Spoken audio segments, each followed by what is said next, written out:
अस्सलामुअलैकुम। Of camera story के एक न्यू एपिसोड के साथ मैं हूं मजहर मलिक। आज मैं आपको पाकिस्तान के शहर पेशावर की एक सच्ची कहानी सुनाने जा रहा हूं, जिसको सुनाने के लिए मैं भी बेचैन हूं। लेकिन आप लोग परेशान होंगे कि जी आज के दिन तो राज चलता होता है, तो फिर ऑफ कैमरा स्टोरी क्यों? तो उसकी रीज़न ये जी, ईद का मौका है और आप लोगों को पता है मैं अमेरिका में हूँ, तो ये टाइम मैंने फैमिली के साथ गुजारा। थोड़ा सा बाहर घूमने भी गया था, एक लोकेशन पता लगी थी राज के लिए, तो उसको विज़िट करने के लिए काफ़ी दूर गए थे। तो ये भी सरप्राइज़ है, इंशाल्लाह बहुत जल्दी आपको देखने को मिलेगा। तो सिर्फ आज आप राज नहीं देख सकेंगे, अगले हफ्ते एज इट इज़ राज के भी काफ़ी प्रोग्राम है मेरे पास। अगले हफ्ते इंशाल्लाह आप अपना राज दोबारा देख सकेंगे। सो आज मैंने कहा कि आप लोग ये ना हो कि आज का दिन खाली जाए और कुछ भी चलने को ना हो, तो एक जो बड़ी ज़बरदस्त स्टोरी मेरे पास आई हुई है वो मैं आपको सेंड करूँ, क्योंकि आप लोगों का फीडबैक मैं पढ़ता होता हूँ, उसमें आप लोग कहते होते हैं कि जी ऑफ कैमरा स्टोरीज हफ्ते में 2 हों। तो मैंने कहा चलें आज के दिन ईद का मौका है, आपको एक पहले भी सुना चुका हूँ बुध वाले दिन, एक आज ज़बरदस्त कहानी जो सच्ची कहानी है वो भी सुना देता हूँ। And thank you so much, आप लोगों ने जो ईद का मेरा गिफ्ट था पार्ट 2 वो आप लोगों को अच्छा लगा। हम लोग जो अपनी मेहनत की, अपनी जान को इतना ख़तरों में डाला, वो आप लोगों को उस कोशिश में हम लोग कामयाब हुए और आप लोगों ने उसको फीडबैक बहुत ज़बरदस्त दिया। Thank you so much, love you so much. And जो ऑफ कैमरा स्टोरी को लोगों ने मुझे फीडबैक में बताया कि जी ये टाइम पीरियड ज़िंदगी का ऐसा होता है कि यकीन मानिए कि सब कुछ ऐसा लगता है आंखों के सामने चल रहा होता है। तो अल्हम्दुलिल्लाह अगर मैं किसी को खुशी मुहैया कर पा रहा हूँ, अल्हम्दुलिल्लाह मेरी किसी कहानी से कोई अपने कुछ लम्हे अच्छे गुजार पा रहा है, तो शुक्र अल्हम्दुलिल्लाह। मैं कोशिश करता रहूँगा कि आपके ये लम्हे इस तरह अच्छे गुजरते रहें और आप अपने आप को कहानी की उस लोकेशन पे पाएँ। ये भी मैं पूरी कोशिश करूँगा कि आपको लगे कि ये सारे किरदार और सब कुछ आपकी आंखों के सामने हो रहा है। So thank you so much पसंद करने का प्रोग्राम को भी और ऑफ कैमरा स्टोरी को भी। और आप जब जैसे ही MM TV खोलते हैं, उसको सब्सक्राइब करते हैं, तो वहाँ पर आज मेरा एक दूसरा जो चैनल है AS मीडिया वर्ल्ड, वो आपको सामने नज़र भी आ रहा होगा MM TV खोलते ही, वो भी मेरा ही चैनल है। उसको लाजमी प्लीज़ रिक्वेस्ट है आप लोगों से, उसको सब्सक्राइब करें और घंटी के निशान को भी लाजमी दबा दें। मैं रिपीट कर दूं, AS मीडिया वर्ल्ड, इसको आप लाजमी, मेरे चैनल पे मौजूद है, इसको आप ज़रूर सब्सक्राइब करें। कहानी फरहत नईम है, आज कराची में आबाद हैं, लेकिन इनकी पैदाइश पेशावर की है और इनकी ज़िंदगी के साथ जुड़ी है ये कहानी। आज उनकी उम्र है 64 ईयर और जिस वक्त ये कहानी, ये वाक़या उनके साथ पेश आया, उस वक्त उनकी उम्र थी 8 से 9 साल। बहुत सारे लोग मुझे कहते हैं किरदार, नाम और जगह तब्दील कर दिया करें, लेकिन फरहत नईम साहबा ने मुझे कहा है कि सब कुछ असल ही रहने दें। सो आज सब कुछ मैं असल ही रहने देता हूँ। पेशावर में जो लोग मुझे सुन रहे होंगे वो इस जगह के बारे में फ़ौरन समझ जाएंगे। ये जगह जो है, ये एक जहाँ पे इनका घर था फरहत नईम का, और उसके साथ जो बहुत बड़ी एक कोठी या एक बिल्डिंग थी जिसकी आज कहानी है, जिस जगह पे मौजूद है, उसको पहले कहते थे, उसका पहले नाम जो था वो था केंट सदर कैंचर लैंड, और बाद में उसको उन लोगों ने तब्दील करके आज उसका नाम जो रखा हुआ है वो है मेजर बशीर अहमद शहीद रोड पेशावर के अंदर। और ये जो कोठी जिसकी मैं स्टोरी सुनाने जा रहा हूँ, इसका एक जो मेन गेट है ये बहुत बड़ी है। एक मेन गेट जो है वो खुलता है पेशावर का जो मॉल रोड है, उस साइड पे इसका मेन रोड खुलता है, और जो दूसरी साइड बनती है, पहले वो थी केंट सदर कैंचर लैंड और आज है मेजर बशीर अहमद शहीद रोड जो कहलाता है। ये जो कोठी फरहत नईम साहबा उस वक्त 8 से 9 साल की थी। एक ऐसे घर के अंदर रहती थी जो एक कोठी थी, और वो इतनी बड़ी थी कि उसके 4 पोर्शन बाकायदा बनाए गए थे। हर पोर्शन के अंदर 3 से 4 रूम थे और एक फैमिली वहाँ पे आबाद थी। इस तरह उसी कोठी के अंदर कोई तकरीबन 4 फैमिलियाँ किराए पे रहती थी और हर फैमिली के 3-4 बच्चे थे। कुल मिला के इन बच्चों की तादाद तकरीबन 12-13 बन जाती थी। इसी कोठी के साथ आबाद मौजूद एक और बहुत बड़ी 4000 गज पर फैली हुई कोठी, जो ये तो किसी को नहीं पता था कि ये किसकी कोठी है, कौन मालिक है, लेकिन उस वक्त मशहूर थी भाई साहब की कोठी के नाम से। कोई एड्रेस वगैरह बताना होता था बड़ों को, तो कहते थे कि आप भाई साहब की कोठी की तरफ से आ जाइएगा, और मगरिब के बाद कहते थे आना हो तो भाई साहब की कोठी की तरफ से नहीं आना, दूसरे साइड पे आना है। भाई साहब की जो कोठी थी, एक इतनी बड़ी कोठी थी जो 4000 गज पे तो फैली हुई थी, लेकिन उसका एक सिरा जब शुरू होता था तो ख़त्म होने का नाम ही नहीं लेता था। एक दीवार टच होती थी उस घर के साथ जहाँ पे ये फरहत नईम 8-9 साल की बच्ची रहती थी, और उसका एक हिस्सा टच होता था, एक मेजर साहब वहाँ पे रहते थे, उनके घर के साथ एक दीवार टच होती थी, और मेन गेट उसका पेशावर रोड की तरफ इसका खिलता था। ये जो कोठी थी ये गैर आबाद थी। बहुत बड़ी कोठी होने के बावजूद इसकी तारीख किसी को नहीं पता थी। बहुत सारे लोग शायद जानते भी हो उसकी तारीख, लेकिन वो जो बच्ची आज कहानी सुनाने जा रही है, आज 64 ईयर की हो चुकी हैं, फरहत नईम साहिबा, वो नहीं जानती थी, या उनके वालिदैन नहीं जानते थे, या उनके हमसाए नहीं जानते थे कि इसकी तारीख क्या है, किसकी थी, क्यों बनाई गई और गैर आबाद क्यों है, इसके अंदर वीरानी क्यों है। कभी कभी ऐसा ज़रूर होता था कि शादी का फंक्शन, वो कहती है, हम लोग छोटे बच्चे होते थे, छत पे खड़े होकर देखते थे, नीचे वाले कमरे छोड़ के जो ऊपर वाले कमरे थे उसके अंदर लोग अपनी शादी की चीज़ें रख रहे होते थे, सामान, और बाहर जो एक शादी का सिस्टम बनाने के लिए तंबू कनाते और सिस्टा इस तरह का लगा के शादी की जाती थी। कुछ कभी कभी शादी के लिए लोग उसको आबाद एक दिन के लिए, और वो भी मगरिब से पहले क्योंकि पहले शादी दिन को होती थी, स्पेशली वलीमा, तो वो उसको यूज़ करते थे बहुत कम, लेकिन ज़्यादातर वो कोठी वीरान ही रहती थी। एक लाइन के अंदर बहुत सारे कमरे बने हुए थे और उस कमरों के साथ एक सीढ़ी थी छोटी सी। अक्सर पुराने दौर में हवेली या जो कोठियाँ इस तरह की बनाई जाती थी, लाइन में जब कमरे बनाए जाते थे तो कुछ स्टेप की, यानी कि 8 स्टेप, 10 स्टेप या 5 स्टेप की सीढ़ियाँ बनाई जाती थी जो नीचे उतरती थी। और इस सीढ़ियों से जैसे ही आप नीचे उतरें तो सामने एक दरख्तों की बहुत बड़ी लाइन नज़र आती थी, और ये जितने भी दरख्त लगे हुए थे ये सारे फल फ्रूट के दरख्त थे। और कमाल बात ये थी कि दरख्त उलझे हुए नहीं थे, उनकी शाखें, उनकी टहनियाँ जिस तरह दरख्तों की फैली होती हैं, ये इतनी नफासत और ख़ूबसूरती के साथ सीधे सीधे और ख़ूबसूरत काटे गए थे, बनाए गए थे, जैसे लगता हो किसी ने दिल से इनको तराशा है, बनाया है, या इस तरह उनके साथ लकड़ियाँ या चीज़ें रखी गई हैं कि सीधे सीधे खूबसूरत किस्म के ऊपर की तरफ बड़े हुए हैं, उलझे हुए नहीं थे, बहुत ही खूबसूरत थे। और ये किस चीज़ के दरख्त थे, इस पर ज़्यादातर जो चीज़ें लगी हुई थी वो थे आलूचे, नाशपाती, आलू बुखारे और लुकाट। आलूचे जो लफ्ज़ है ये आलू बुखारे के साथ मिलती जुलती एक चीज़ होती है। आलू बुखारा काफ़ी बड़ा होता है, जो आलूचे होते हैं वो छोटे छोटे होते हैं। दरख्तों के ऊपर एक झूला भी लगा हुआ था जिस पे यही बच्चे अमूमन जाके झूला झूलते थे। वो वीरान बिल्डिंग जो कभी कभी सिर्फ शादी पे आबाद होती थी, मगरिब के बाद वहाँ से कोई गुजरता भी नहीं था। जैसे अंधेरा छा जाता था तो उस बिल्डिंग के अंदर एक ऐसा खौफ का समा हो जाता था कि कोई भी अपनी छत से उसकी तरफ झांकना गवारा भी नहीं करता था कि उसको डर लग जाएगा।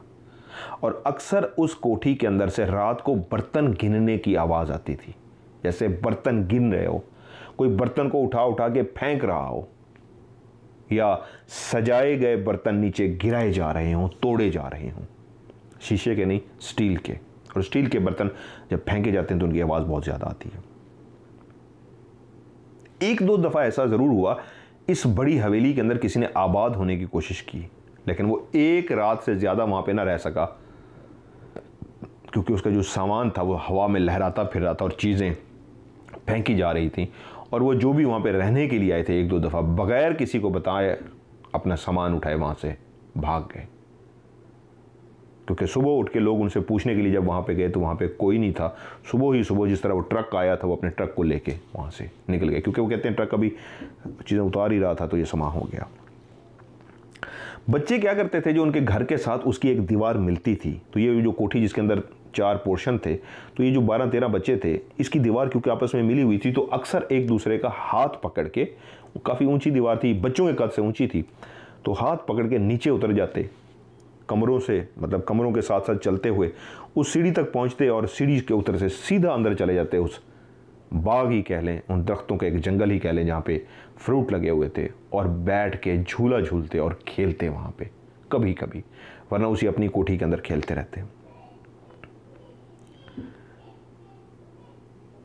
एक ऐसा दिन जो फरहत नईम की ज़िंदगी का वो यादगार दिन जो आज तक उनकी आंखों के सामने वो मंज़र आता है तो वो खौफज़दा हो जाती हैं। वो एक ऐसा दिन था जब बच्चों ने कहा कि आज असर के बाद झूला झूलने के लिए इस बिल्डिंग के अंदर चलेंगे। तो तमाम बच्चे जैसे ही असर की अज़ान फ़ौरन आ जाए तो हम वहाँ पे सारे जमा होकर वहाँ पे चले जाएंगे। तो उसी कोठी के अंदर जिसके 4 पोर्शन थे, सारे बच्चे असर के टाइम इकट्ठे हो गए, और माँ बाप ने मना किया हुआ था कि इस बिल्डिंग के अंदर नहीं जाना, तो उस बिल्डिंग के अंदर नहीं जाते थे। तो माँ बाप से छुप के वो सारे बच्चे एक दूसरे का हाथ पकड़ के दीवार से नीचे उतर के उस बिल्डिंग के अंदर उतर गए। फरहत नईम, जो उस वक्त फरहत थी, वो अपने बहन भाइयों में सबसे छोटी थी। एक वो दीवार थी जहाँ से ये हाथ पकड़ के नीचे उतरते थे, और दूसरी साइड की जो दीवार थी वहाँ पे उन्होंने कुछ ईंटें बच्चों ने जमा करके रख दी थी, और कभी कि कोई घर वाला ना देख ले या बच्चों को इस तरह भागना पड़ जाता है तो वो 2-3 ईंटें इस तरह की रखी हुई थी, एक सीढ़ी टाइप बनी हुई थी, उस पर पाँव रखते थे और दूसरी साइड पे उनको छलांग मारनी पड़ती थी, छलांग मार के भाग जाते थे। बच्चों के अंदर अमूमन एक खौफ होता है कि जब खेल रहे हैं और माँ बाप से छुप के खेल रहे हो तो उन्होंने एक रास्ता ज़रूर रखा होता है कि अगर कोई आ गया, किसी ने देख लिया तो हम यहाँ से भाग जाएंगे। मैं खुद हमेशा बचपन में इस तरह करता रहा हूँ।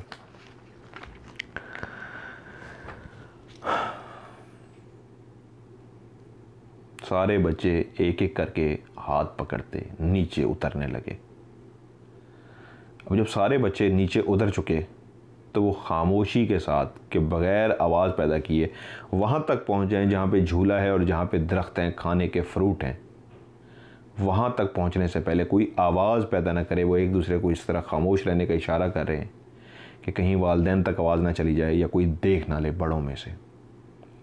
ये सारे बच्चे आहिस्ता आहिस्ता चलते चलते उन कमरों के करीब पहुँच गए, क्योंकि कमरे भी इस दीवार से काफ़ी दूर थे। जब उन कमरों के करीब पहुंच गए तो कमरों के साथ चलते चलते थोड़ी सी और स्पीड तेज़ कर ली कि बस जल्दी से सीढ़ियां उतरें और हम सामने झूले की तरफ, बाग की तरफ पहुंच जाएं खेलने के लिए। फरहत नईम, जो अपने बहन भाइयों में छोटी थी, उस दिन उसको माँ ने एक नई जूती लेके दी थी। बाटा उस वक्त की मशहूर कंपनी थी, आज भी है।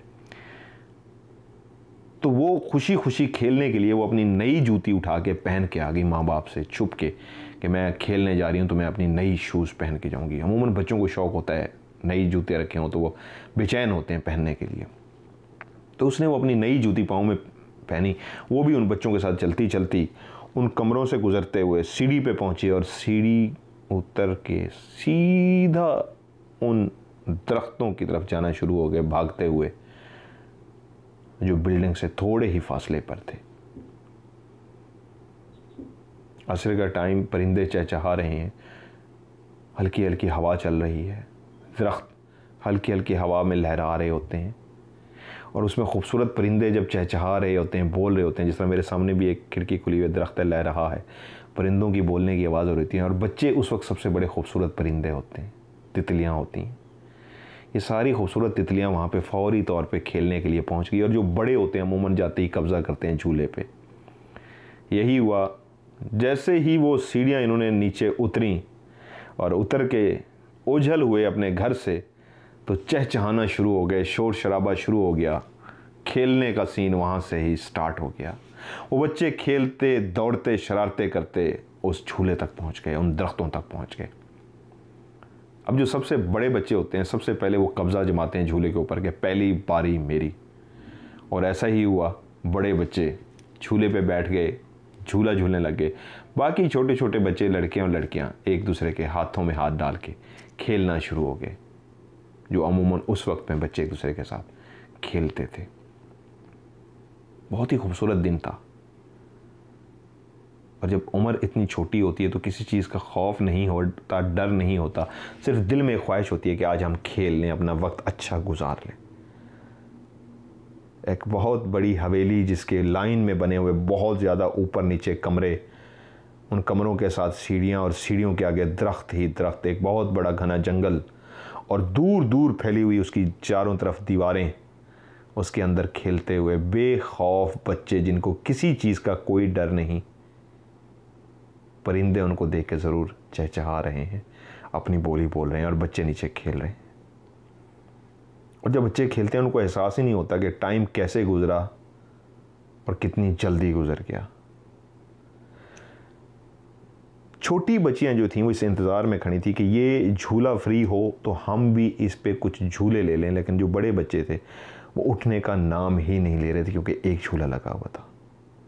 और जो बाकी बच्चे थे और बच्चियां थी, उनको अंदाज़ा था कि हमारी बारी तो आनी नहीं, तो हम क्यों ना खेल ही लें। तो वो इधर उधर खेल रहे थे। फरहत भी खेलने में लगी हुई थी कि खेलते उसको एहसास हुआ, वो जिस घास के अंदर भागती फिर रही है, जो उस छोटी बच्ची के घुटने तक, यहाँ तक घास आ रही है, इतनी बड़ी घास है, यानी तकरीबन इतनी बड़ी घास होगी 2 फुट की, उस घास के अंदर वो उसका बाटा के शूज़, वो जो नई चप्पल उसने पहनी थी पाँव में, एक है और एक कहीं गिर चुकी है। 9 साल की बच्ची को काफ़ी होश होता है, काफ़ी समझदार होती है, और जब भागते दौड़ते खेलते उसने नीचे देखा तो पाँव में एक चप्पल है और एक चप्पल वो कहीं गिरा चुकी है। पहली बात उसके दिमाग में आई कि अम्मी को एक तो बताया नहीं कि हम यहाँ खेलने के लिए आए हैं, ऊपर से चप्पल भी गुमा दी है। उनको पता लग गया कि चप्पल गुम गई है तो ये भी बताना पड़ेगा उस हवेली में गुमी है, तो डबल मार पड़ेगी, एक चप्पल गुमने की और ऊपर हवेली में जाने की। जब मना कर रखा है नहीं जाना तो क्यों कहे। तो वो अपनी खेल छोड़कर चप्पल ढूंढना शुरू हो गई, क्योंकि बाकी बच्चे आहिस्ता आहिस्ता वो टाइम जो करीब आ रहा था अंधेरे का उसको फॉलो कर चुके थे कि अंधेरा होने वाला है और उससे पहले हमने यहाँ से निकलना है। तो फरहत की बड़ी बहन जो उससे थोड़ी सी उम्र में बड़ी थी, उसकी आवाज़ आई, चलो अब चलें, काफ़ी टाइम हो गया है, अंधेरा फैल रहा है। तो सारे बच्चे जिनको इस चीज़ का एहसास था कि अब ज़्यादा देर यहाँ पे रुके तो वालिदैन परेशान हो जाएंगे और हमें ढूंढना शुरू कर देंगे, चलो चलें। तो सब बच्चे मुड़े वापसी की तरफ। तो उसकी बहन ने आवाज़ दी फरहत को, आ जाओ। तो फरहत ने कहा, मेरी जूती गुम गई है, मैं काफ़ी देर से उसको ढूंढ रही हूँ, अभी तक मिली नहीं है, आप लोग चलो, मैं पीछे ढूंढ के आ जाती हूँ। तो उसकी बहन ने कहा, मैं भी तुम्हारे साथ ढूंढती हूँ। उसने कहा, नहीं अम्मी परेशान हो जाएगी, तुम चलो, उनको बताओ कि वो आ रही है, हम लोग खेल रहे थे, इतनी देर में मैं आ जाती हूँ। ओके। और सारे बच्चे आहिस्ता आहिस्ता उस सीढ़ी की तरफ पहुँचे जिसको 8 कदम चढ़ने के बाद वो ऊपर पहुँच जाते थे, जहाँ पे कमरों की लाइन बनी हुई थी, और उन कमरों से गुजरते हुए दीवार के करीब पहुँच जाते थे। अब वो जो चहचहाना था, परिंदों का भी खामोशी छा चुकी थी क्योंकि अंधेरा छाने लगा था। परिंदे भी अपने अपने घरों को वापस चले गए थे। जो उन दरख्तों में परिंदे रहते थे वो खामोश हो गए थे। रात जो होने वाली थी, अंधेरा जो फैलने वाला था, हर तरफ अंधेरा हो जो रहा था। तो जब वो चहचहाना बंद हो गए परिंदे, तो बच्चों का भी शोर कम हो गया क्योंकि शाम होने वाली थी, और बग़ैर आवाज़ पैदा किए वो अपने घर पहुंचना चाह रहे थे कि घर वालों को पता न लगे कि हम कहाँ पे खेल रहे थे। जैसे ही सीढ़ियाँ चढ़ीं और वो कमरों के करीब पहुंच गए और कमरों से गुजरते हुए खामोशी के साथ उस दीवार पे पहुंचे और उस दीवार पे एक दूसरे को हाथ दे के ऊपर चढ़ना शुरू कर दिया। सारे बच्चे जब दीवार क्रॉस करके वहाँ से चले गए तो आखिरी एक बच्ची जो वहाँ पे बची थी वो फरहत थी, जो अपनी जूती ढूंढ रही थी, और उसको आखिरकार जूती मिल ही गई। फरहत ने जैसे ही अपनी जूती उठाई, उसको पाँव में डाला, वो घर की तरफ रवाना होने लगी तो उसके जहन में आया कि 1-2 मिनट मैं भी झूले ले लूँ। सब ने झूले ले लिए तो मैंने क्यों नहीं झूले लिए, मैं भी झूले ले लेती हूँ। फरहत सीधा झूलों की तरफ गई और जाते ही वो झूले पे बैठ गई और खुशी खुशी से झूले पे वो झूलना शुरू हो गई। अब सोचिए, एक इतनी बड़ी बिल्डिंग जिसके दरख्त ही दरख्त हैं और बेइंतहा दरख्त हैं, फलों के दरख्त हैं, सामने कमरे बने हुए हैं जो अंधेरे में डूबे हुए हैं, किसी कमरे के अंदर भी लाइट नहीं जल रही, हर तरफ खामोशी है, परिंदों का भी पुरसकून हो गया, कोई शोर नहीं आ रहा। दूर कहीं गाड़ियों की आवाज़ें तो हैं लेकिन उस जगह के अंदर टोटली खामोशी है। वहाँ पे एक छोटी बच्ची बैठी झूला झूल रही है, किसी फिल्मी मंजर से कम नहीं है, लेकिन ये सच्चा वाकया है। वो बैठी वहाँ पे झूला झूल रही है, उसको कोई खौफ नहीं है, बस उसको इतना है कि मौका मिल गया, मैं भी 2 मिनट के झूले ले लूँ, उसके बाद मैं घर पहुँच जाऊँगी। अभी झूले लेते हुए 2 मिनट ही उसको हुए थे कि वो आहिस्ता आहिस्ता जो बच्ची झूला ले रही थी, उस खामोशी, उस भयानक माहौल के अंदर एकदम से उसने देखा उसके सामने एक भैंस आके खड़ी होगी, काली स्याह एक भैंस। तो बच्ची एकदम से रुक गई, ये भैंस कैसे आ गई? पहले तो कभी इस भैंस को नहीं देखा और हम काफ़ी देर से यहाँ पे खेल रहे हैं, यहाँ पे तो किसी भी आज तक भैंस को नहीं देखा गया, तो ये कहाँ से आई है? लेकिन उसको एक बात अजीब और हैरान कौन ये लगी कि उस भैंस के मुंह से धुआं निकल रहा था। धुआं अमूमन सर्दियों के मौसम में निकलता है, ये सर्दियों का मौसम तो था नहीं, और वो जो धुआं था इतना कम होता तो वो शायद रजिस्टर बच्ची ना कर सकती, आम सी बात होती। वो इतना ज़्यादा उसके मुंह से धुआं निकल रहा था कि वो डर गई। और भैंस मुसलसल उसकी तरफ मुंह उठाकर देख रही थी, वरना भैंस इंसान को देखती भी है, मुंह उठाकर एक दफ़ा देखती है और उसके बाद दोबारा घास खाना शुरू कर देती है। वो घास नहीं खा रही थी, वो फरहत की तरफ देख रही थी और आंखें झपकाए बगैर इस तरह देख रही थी कि उसके मुंह से धुआं निकल रहा था। वो बच्ची डर गई। इतना तो उसके दिल में बात आ गई कि ये क्या हो रहा है। अभी वो ये सोच ही रही थी कि मैं उठूं और दौड़ लगाऊं तो एकदम उसके कानों ने जो आवाज़ सुनी, किसी मर्द ने आवाज़ दी, फरहत, फरहत।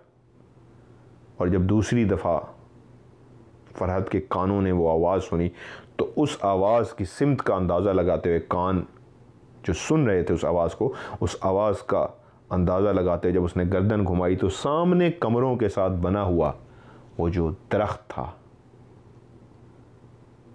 वहाँ पे कोई खड़ा उसको आवाज़ दे रहा था। और वो जो दरख्त था वो तकरीबन कोई 12, 13, 14 फुट का ऊंचा दरख्त था। और जो चीज़ उसकी आंखों ने देखी वो ये थी, जो भी मर्द था वहाँ पे, वो खड़ा तो ज़मीन पे था लेकिन वो इतना ऊंचा था कद के कि उसका जो मुंह था उस दरख्त के भी ऊपर था। यानी कोई वो 14-15 फुट का ऊंचा शख्स था जो नीचे ज़मीन पे पाँव रख के उस दरख्त से भी ऊपर, क्योंकि फरहत ने जो उसका मुंह देखा वो दरख्त से भी ऊपर देखा। आलूचे का वो जो दरख्त था, वो जो छोटे छोटे आलू बुखारे की तरह होते हैं, उस दरख्त के ऊपर उसका मुंह था और उसको बुला रहा था। इतने दूर होने के बावजूद भी जो चीज़ उसने रजिस्टर कर ली वो उसका कद था, जो इतना बड़ा था कि पाँव ज़मीन पर और मुंह दरख्त से भी ऊंचा, जो उसको बुला रहा था। तो फरहत समझ गई ये कोई इंसान नहीं हो सकता। 9 साल की बच्ची को इतना ज़रूर अंदाज़ा हो गया, इतना लंबा कोई इंसान नहीं हो सकता। तो उसने एकदम से दौड़ लगा दी कि मैं भागूं यहाँ से। और उस आवाज़ की तरफ जिस सिमत उसने देखा था, उधर देखते ही जब उस निगाह उस पे पड़ी, वो जो शख्स दरख्त के ऊपर खड़ा था, तो और जैसे उसने गर्दन वापस मोड़ी तो भैंस वहाँ पे नहीं थी। और इतनी देर में 2-4 सेकंड ही जो गुजरे थे, 5 सेकंड लगा लें तो इतनी देर में भैंस कहीं ज़्यादा दूर नहीं जा सकती। उस वक्त भैंस कहीं भी नहीं थी और वो बच्ची खौफ से भागती हुई फ़ौरन सीढ़ियों की तरफ गई। लेकिन वो ये साथ साथ मुड़ मुड़ के खौफ में देख रही थी कि बुलाने वाला अब चलता हुआ, जैसे ही वो उसने पाँव से झूला रोका है, उसने आवाज़ दी फरहत, दूसरी आवाज़ पे उसने देखा कि वो सामने है और दरख्त से उसके ऊपर चेहरा है, तो साथ ही उसने अपने पाँव से रोक लिया झूले को और उठ के भागी। वो जो भैंस बिल्कुल उसके सामने थी अब वो नहीं थी। और भागते ही उसने जब दोबारा उधर निगाह की तो वो अब चलता हुआ आवाज़ देने वाला फरहत की तरफ आ रहा था। फरहत ने और तेज़ भागना शुरू कर दिया। वो सीढ़ियाँ चढ़ी, सीढ़ियाँ चढ़ते ही उसने मुड़ के देखा तो वो भी तेज़ी से चलता हुआ फरहत की तरफ आ रहा था, जो तकरीबन कोई 14 फुट ऊंचा था, दरख्त की हाइट से भी ऊंचा था। अब जिस सिमत फरहत को जाना चाहिए था, जो घर की बैक साइड वाली दीवार थी, वहाँ वो इसलिए नहीं जा सकती थी क्योंकि उसको ऊपर हाथ से पकड़ने वाला, पकड़ कर खींचने वाला कोई नहीं था। इस दीवार की तरफ जाने का असूल यही था कि बच्चा कोई ना कोई उसका हाथ पकड़े और वो ऊपर जा सकती थी। और दूसरी सिमत वो थी जहाँ पे ईंटें रख छोड़ी थी उन्होंने ऊपर चढ़ने के लिए, मेजर साहब के घर का बैक साइड, जहाँ पे सर्वेंट क्वार्टर थे। उस बच्ची को खौफ में सिर्फ इतना बात समझ आई कि वो मेरे पीछे अब तेज़ी से चलता हुआ आ रहा है जो भी है, तो वो भागते हुई उस ईंटों की तरफ गई और उसने ईंटों पे पाँव रखा, दीवार पे चढ़ी और कूद गई। जैसे ही कूदी, क्योंकि मगरिब का टाइम होने वाले में कुछ ही देर रह गई थी, अंधेरा छा चुका था, जैसे ही वो नीचे कूदी तो वो सीधी सर के बल जा गिरी। उसका ये वाला हिस्सा नीचे ज़मीन पे टकराया, यानी बच्ची ने जब छलांग लगाई तो गर्दन के बल जाके गिरी, उसका सर ज़मीन से बैक हिस्सा ज़मीन पे बहुत बुरी तरह टकराया। और जैसे ही गिरी तो उसकी आंखों ने जो मंजर देखा वो दीवार तक पहुंच चुका था। वो जो 12-14 फुट का लंबा था वो अब ना सिर्फ दीवार के करीब पहुंच गया था, बल्कि ये जो एक छोटी सी दीवार है, इस साइड पे वो बच्ची बेचारी गिरी हुई है ये यानी उसका मुंह है और वो उसी की तरफ देख रही है। और दीवार के इस साइड पे वो जो आ चुका था वो अब इस तरह दीवार पे खड़ा हुआ कि फिर झुक गया, और वो झुक के फरहत को देख रहा था। फरहत की आंखों ने जब ऊपर की तरफ ऐसे देखा तो वो बहुत ऊंचा अब झुक के दीवार के ऊपर से फरहत को देख रहा था। तो वो जो चेहरा था वो आज भी 64 ईयर में, फरहत कहती है मैं आंखें बंद करूं तो मेरे अंदर खौफ तारी हो जाता है। बहुत बड़ी बड़ी आंखें जो इंतहाई लाल थीं, इंसानों की तरह होंठ थे लेकिन इतना ज़्यादा मोटे थे कि किसी इंसान के नहीं होते, और खून से भरे हुए थे। लाल इस तरह नज़र आ रहे थे जैसे लाल हैं, लेकिन वो असल में खून से भरे हुए थे, जैसे उसने किसी का भी खून पिया हो तो सारे खून लगा हुआ था। कान, बहुत बड़े कान और बालों से भरे हुए थे। ये वाला जो उसका हिस्सा था वो चूंच की तरह था, गोल नहीं था जैसे आगे चूंच निकली होती है, यूं चूंच की तरह था।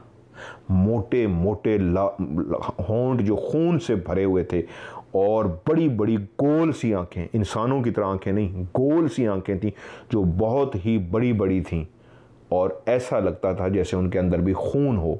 वाइट या ब्लैक जिस तरह हमारी आंखों में होता है ऐसा नहीं था, वो सिर्फ खून जैसी, खून रेड ही आंखें थीं, और वो देख के लगता था जैसे खून से भरी हुई हो। उसके सर पर बाल भी थे, बहुत छोटे छोटे, लेकिन वो बाल ना पीछे की तरफ थे ना साइड की तरफ थे, जैसे स्ट्रेटनर से लगाए किए जाते हैं, सीधे किए जाते हैं, ऐसे उसके सीधे बाल थे, सीधे खड़े हुए थे उसके बाल। नीचे चूंच थी, बड़े बड़े होंठ खून से भरे हुए, और लाल आंखें जो खून से भरी हुई थी, कान बड़े बड़े और बालों से भरे हुए थे। और उस चेहरे के नीचे जो चीज़ उसको आज भी फरहत को याद है वो थी एक शहादत की उंगली जितना, उन्होंने जो मुझे कहा है कि शहादत की उंगली जितना बाल थे, इतने बड़े बड़े बाल, यानी एक 4 इंच तक। ये हिस्सा सिर्फ था जो बाल नहीं थे, कानों पे बाल थे, और नीचे सारा गर्दन से लेके सारे जहां तक वो जिस्म देख सकी है वो बाल ही बाल थे और बालों से भरा हुआ था। और ये काला स्याह था, इसमें एक चीज़ जो थी वो सिर्फ लाल थी, जो उसकी आंखें थी खून की तरह, बाकी सब कुछ उसका काला स्याह था, और होंठ खून की वजह से आंखें और होंठ लाल थे ब्लड की तरह, बाकी काला स्याह और नीचे बालों से भरा हुआ। और झुककर जब वो उस बच्ची को देख रहा था तो उस वक्त उसने मुंह खोला और स्माइल पास की, मुस्कुराने वाले अंदाज में देखा, जैसे बच्ची को चिढ़ा रहा हो, मुस्कुरा कर दिखा रहा हो। तो पीले स्याह, वो कहती है, उसके दांत मुझे नजर आए जो इंतहाई पीले स्याह थे, और वो खुद काला स्याह था। और वो जैसे ही मुझे देख के मुस्कुराया तो मैंने जैसे ही उसके दांत देखे तो वो थोड़ा सा और नीचे की तरफ झुका। तो वो लम्हा ऐसा था जो वो बच्ची एक ऐसी जिन को देख चुकी थी जो एक इंसान की तरह रूप तो धारे हुए था, लेकिन यहाँ पे वो सारे बाल थे और नीचे सारे उसके 4-4 इंच के बाल थे, और ऊपर भयानक सा चूंच वाला चेहरा, बड़े बड़े कान भी बालों से भरे हुए। वो नीचे की तरफ झुका, अपने इंतहाई बुरे पीले दांत खोल के जैसे ही मजीद झुका तो ये लम्हा वो था जब फरहत नहीं बेहोश हो गई। क्योंकि बच्चों के अंदर भी अल्लाह ताला ने एक लिमिट रखी है, हर इंसान के अंदर। बच्चे भी एक खौफ एक लिमिट तक बर्दाश्त कर सकते हैं, उससे ज़्यादा नहीं। और वो मुस्कराता हुआ जो ऊपर से झुका हुआ था, जैसे ही मज़ीद नीचे ऐसे आने लगा, क्योंकि एक हिस्सा दीवार के बाहर, उसकी टांगें जो थीं वो दीवार की परली साइड पे थीं और बाकी झुका हुआ जिस्म नीचे की तरफ आ रहा था।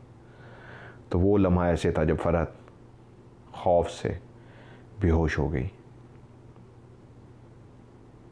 उसी वक्त मगरिब की शायद अजानें शुरू हुई तो कोई शख्स जो क्वार्टर से बाहर निकला वज़ू करने के लिए, क्योंकि मेजर साहब का जो घर था उसकी बैक साइड पे जो उसके क्वार्टर थे, वो जो उनके रहते थे सर्वेंट क्वार्टर में, तो उस सर्वेंट क्वार्टर के अंदर से जो शख्स वज़ू करने के लिए बाहर निकला तो उसने देखा बच्ची नीचे पड़ी है और वो बेहोश है। तो उसी वक्त शोर पड़ गया, उन्होंने सबको आवाज़ें देनी शुरू कर दी, इकट्ठे हो गए तो पता लगा किसकी बच्ची है, और बात वालिदैन तक पहुंची।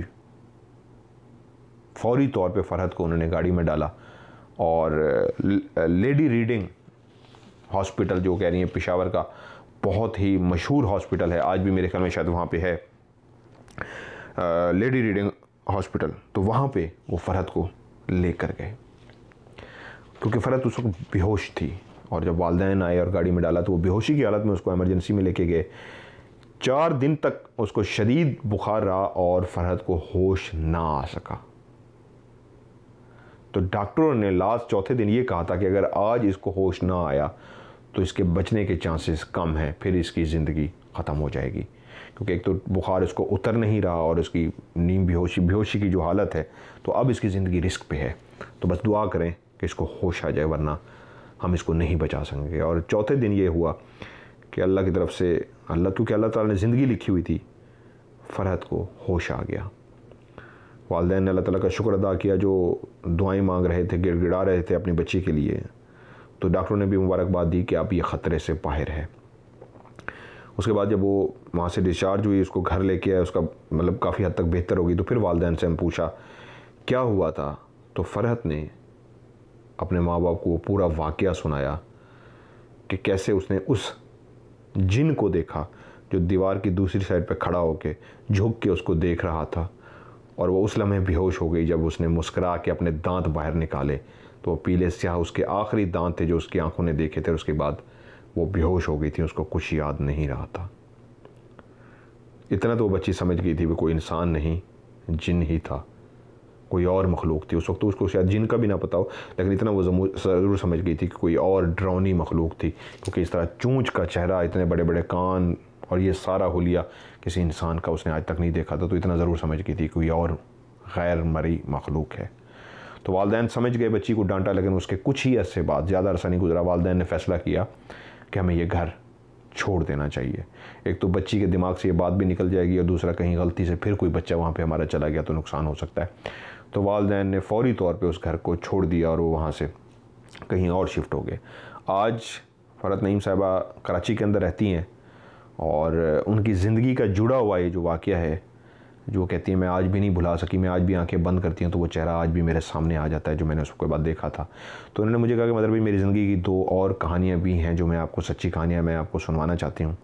तो मैंने कहा ज़रूर, मैं चाहूँगा पहले मैं इस कहानी को लोगों के साथ शेयर करूँ, लोगों को सुनाऊँ इस कहानी को, उसके बाद इंशाल्लाह मेरी ख्वाहिश होगी कि जो आपकी और स्टोरीज़ हैं उसको भी मैं अपने प्रोग्राम में शामिल करूँ।